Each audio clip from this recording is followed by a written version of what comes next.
Let's make a quick and healthy chocolates at home. ముందుగా equal క్వాంటిటీస్లో butter, jaggery powder and cocoa powder తీసుకోవాలి. నా బటర్ని double boiling మెథడ్లో జెంటిల్ మెల్ట్ చేయండి. బటర్ మెల్ట్ అయ్యాక దానిలో jaggery powder and cocoa powder add చేయండి.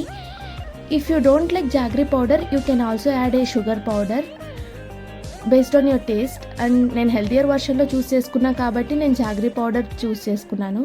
బాగా మిక్స్ చేయండి అంటిల్ స్మూత్గా చాక్లెటీ టెక్స్చర్ వస్తుంది. నెక్స్ట్ మిక్చర్ని చాక్లెట్ మౌల్డ్స్లో పోర్ చేయండి అండ్ రోస్టెడ్ నట్స్ కూడా యాడ్ చేయొచ్చు, ఆప్షనల్ బట్ టేస్టీ. ఫ్రీజ్ చేయండి ఫర్ ఫ్యూ అవర్స్ అండ్ చూడండి, home made healthy chocolates ready, సింపుల్గా టేస్టీగా. ఈ వీడియో కనుక మీకు నచ్చినట్టయితే like, share, subscribe to our VM Tales 18. Thanks for watching.